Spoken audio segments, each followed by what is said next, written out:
Hai teman-teman, Assalamualaikum warahmatullahi wabarakatuh. Teman-teman, jumpa lagi dengan saya Antin Skol. Nih teman-teman, kali ini saya mau berbagi ilmu tentang lidah buaya. Tuh, nih teman-teman. Sebenarnya lidah buaya saya ini sudah lama harus dipanen, tapi karena saya masih sibuk ya sibuk lah gitu, jadi tertunda terus untuk panennya. Oh ya teman-teman, bagaimana dengan lidah buaya kalian? Sebenarnya lidah buaya ini mau dibilang gampang agak susah untuk memeliharanya, mau dibilang susah tapi dia gampang. Nah, udah pada tahu kan ilmunya? Jadi yang penting kita hanya jaga kelembapan medianya. Satu, medianya, yang kedua kelembapannya. Lidah buaya ini kalau dia kebanyakan air, dia akan busuk batangnya. Dia nggak mau kebanyakan air. Dan kalau kering banget, panas yang full dari pagi sampai sore panas, dia akan menguning teman-teman. Dan daging buahnya itu menjadi tipis karena mungkin karena kepanasan dia butuh air yang banyak, jadi daging buahnya itu diambil sebagai makanannya juga kali ya, pokoknya seperti itulah. Jadi intinya dia mau yang agak begitu sedang, maksudnya tapi kalau di teduhan dia juga nggak mau lidah buaya. Jadi salah kalau orang bilang lidah buaya ini tanaman indoor ya, karena kalau dia kurang sinar matahari, simat, dia akan menjadi jangkung serta putih-putih kurus ya teman-teman itu. Nah, ini ideal banget nih, saya lagi cantik banget ya lidah buaya saya ini nih, untuk hiasan bagus banget tuh pelepahnya ya. Ini pelepahnya besar-besar dan jenisnya ini yang barba teman-teman, barbadensis ya. Nih dia kan ada dua, satu sinensis, yang kedua barbadensis, atau yang lebih dikenal dengan jenis Pontianak. Nih yang ini ya teman-teman, sebenarnya dia memang panjang pelepahnya, tapi kalau dia subur dia bisa lebar dan nih bundar-bundar teman-teman, tuh lihat, enggak tipis ya, tuh nih udah kayak jadi balon gitu yang ini nih teman-teman, tuh lihat tuh ya, nih gemuk ya, ke depannya besar, ke bawahnya juga besar tuh, jadi enggak tipis, jadi ini daging buahnya banyak banget. Nah teman-teman, oke, jangan di skip ya, silahkan simak terus, saya mau berbagi ilmu tentang lidah buaya. Yang belum, yang baru bergabung, maksudnya yang baru bergabung di channel saya ini, ayo monggo silahkan di subscribe dan jangan lupa tanda loncengnya ya teman-teman. Nanti akan ada lagi video-video berikutnya tentang bagaimana pengolahannya untuk dijadikan olahan, resepnya apa. Insya Allah nanti ke depan saya akan buat tutorialnya lagi. Oke.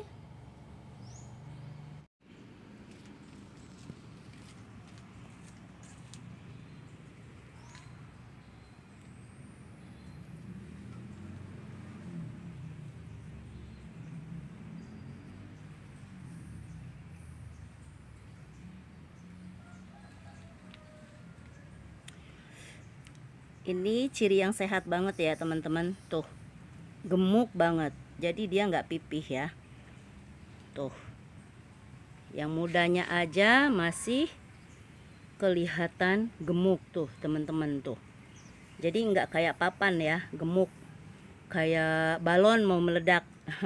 Tuh kayak balon mau meledak.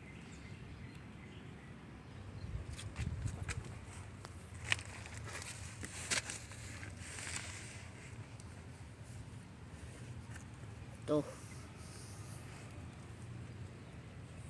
Ini seharusnya udah berkali-kali dipanen ya teman-teman, tapi karena satu ya mungkin ya emang saya sayang banget ini.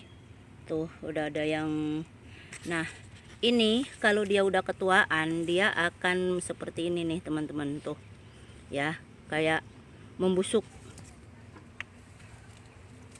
tuh. Nih ini barbadensis semua teman-teman, tuh ya lebar banget.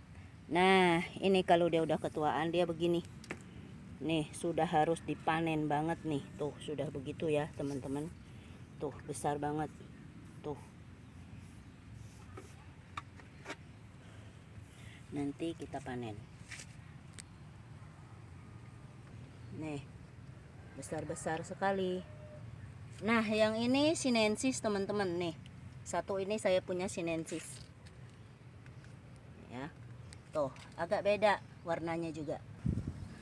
Nah yang ini kita panen juga, ini terlihat kuning teman-teman, karena memang medianya sudah, tempatnya sudah sangat kecil ya, jadinya dia seperti kuntet, enggak panjang tapi besar teman-teman. Ini besar loh ya, ini nanti akan kita panen. Ini anakan juga sudah kekecilan tempat ya, tuh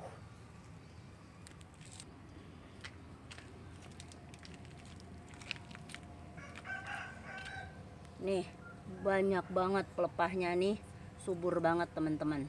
Tuh ini juga nih, nah tuh sengaja saya buat tanah di dalam ember ini separuh dulu waktu saya tanam, karena nanti setelah dipanen-panen dia akan jangkung, akan kelihatan batangnya. Nah ketika udah jangkung, saya akan tambahkan lagi tanahnya, jadi dia tidak roboh teman-teman. Kalau di tanamnya langsung tanahnya banyak dan dia di atas, giliran kita panen dia akan jangkung dan roboh karena berat di atas ya. Seperti itu teman-teman. Karena hidup lidah buaya ini bisa sampai 5 tahun. Yang penting kita bagus perawatannya. Tuh. Subhanallah, walhamdulillah, la ilaha illallah, Allahu akbar. Nah teman-teman, ini inti dari tutorial kita sekarang ini. Jadi teknik bagaimana panen yang benar biar hasil panen kita itu, pelepah ini tahan lama, nggak cepat busuk. Yang kedua, biar dia nggak patah-patah. Jadi kalau dijual pun satu pelepah panjang dari awal sampai akhir itu harganya pun beda ya teman-teman, daripada yang sudah somplak-somplak ya, atau yang udah luka-luka seperti itu ya teman-teman. Nih caranya, tekniknya ya. Jadi kita sayatkan di satu sisi, misalnya sisi kanan, maka kita tarik dia pelan-pelan ke sisi kiri. Nah jadi ibarat kata apa ya, kulit pelepah yang putihnya itu ikut. Tuh seperti itu ya teman-teman. Gampang sebenarnya, tapi kalau nggak tahu tekniknya ya berabe juga. Tuh jadi daya jualnya masih tinggi kalau dia utuh ya teman-teman.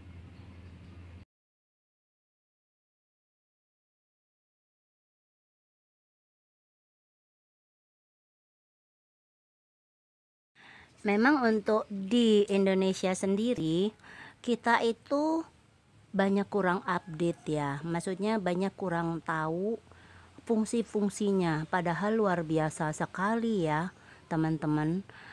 Apalagi untuk ambeien. Nah ini bagus banget untuk penyakit ambeien itu. Jadi di jus aja, atau pokoknya bisa jadi di kayak kita buat, kita makan kayak koktail itu ya, kayak es gitu, itu bisa juga. Nah luar biasa memang, banyak banget. Kita tuh udah tahu ada di kosmetik juga, ada di sabun lidah buaya, namanya kan aloe vera ya kan. Nah itu, tapi kita nggak tahu, jadinya hanya untuk tanaman hias yang tidak berguna. Sayang banget kan, padahal ini kalau kita lihat di pabriknya ya kan, di luar negeri itu Masya Allah, setiap hari di penjualan di supermarket itu eh, besar ya untuk pelepah lidah buaya. Jadi banyak orang yang butuh. Orang beli satu pelepah, dua pelepah. Lumayan kan satu pelepah itu yang besar ya. Dihargain itu 17.000, ada yang 23.000. Jadi lumayan berharga sebenarnya. Nah, kita-kita ini nggak update, nggak tahu caranya bagaimana. Jadi ya belum viral lah ya, padahal luar biasa fungsinya. Nah, teman-teman, semoga kita menjadi pelopor di tanah air kita ini. Teman-teman kita nanam lidah buaya dan bisa bermanfaat untuk sendiri, untuk sakit mah, untuk luka. Ini bagus banget, tinggal diolesin. Habis itu yang paling ini lagi untuk minuman ya, minuman sehat kayak es buah. Jadi kita pakainya dikasihkan kayak nata da koko ya, dari kelapa, kalau ini dari lidah buaya. Pokoknya enak-enak banget.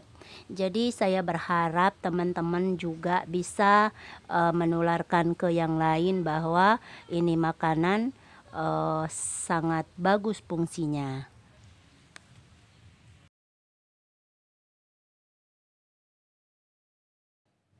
Kita masih lanjut panen ya teman-teman.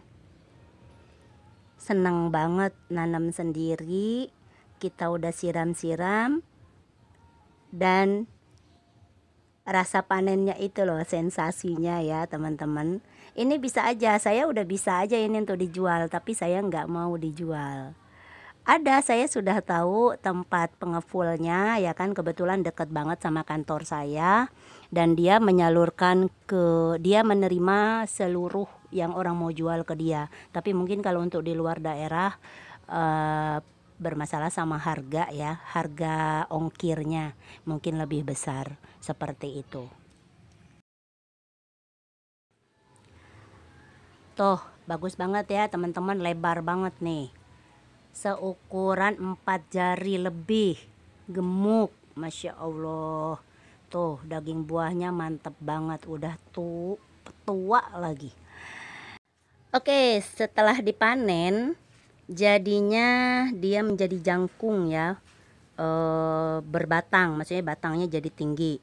Nah, bagaimana caranya biar dia tidak rubuh? Nah, kenapa saya awal nanam tanahnya separuh dulu, misalnya di dalam ember nih, ember cat ya. Nah, itu saya buat separuh dulu. Nanti ketika dia udah besar, saya udah panen 2 sampai 3 kali. Kan jadinya kelihatan batangnya. Nah, kalau dia kita taruh di tanah yang penuh, dia akan jangkung dan itu rentan patah. Makanya saya buatlah tekniknya seperti ini. Dan kita tambahkan tanah setelah dipanen, kelihatan jangkung. Nih, begini ini ya teman-teman. Yang pernah nanya di foto-foto saya, kenapa kok tanahnya dikit banget Uhti? Kenapa kok nggak dipenuhkan embernya, potnya? Nah, inilah salah satu manfaatnya. Kita tinggal tambahkan tanahnya, jadi dia tertutup lagi ya, dan tidak patah, tidak rentan patah, begitu ya teman-teman.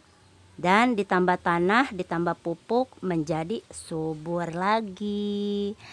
Nah, kalau kita sudah panen, sebenarnya 6 bulan sekali kita panen raya teman-teman. Tapi kalau kita mau panen yang harian, kita panen itu bisa ambil 3 sampai 3 lembar, 3 sampai 4 lembar itu 3 hari atau 4 hari sekali kita bisa panen. Seperti itu ya teman-teman. Atau kita ambil 3 lembar hari ini 3 lembar, nanti 4 hari kemudian ambil lagi 2 lembar, nanti 4 hari kemudian ambil lagi 3 lembar. Bisa seperti itu, tapi ya kita jadinya nggak panen raya ya kan. Nah kalau kita tunggu misalnya 2 bulan, bisa itu jadi lebih banyak kita panennya. Seperti itu ya teman-teman. Nih kita panen pot yang ini. Masya Allah, subhanallah, lebar banget kan. Tuh 4 jari saya teman-teman. Panjangnya juga sekitar 60 cm panjangnya. Masya Allah, ini bobotnya satunya ini bisa 600 gram ya teman-teman kalau ditimbang. Tuh besar banget. Subhanallah, senang banget ya. Alam yang numbuhin teman-teman, kita hanya merawat. Tuh panjang banget tuh. Masya Allah. Tuh ya, seneng ya teman-teman.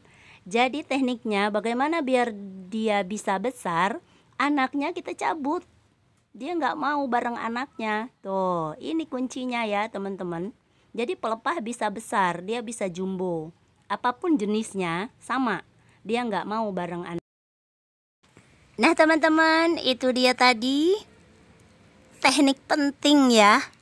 Walaupun kelihatannya sepele, tapi inilah kuncinya biar kalau kita jual per pelepahnya harganya bisa up atau bisa lebih tinggi. Nah, gampang sebenarnya ya, asal tahu tekniknya. Oke, sampai ketemu lagi ya teman-teman di tutorial berikutnya. Assalamualaikum warahmatullahi wabarakatuh.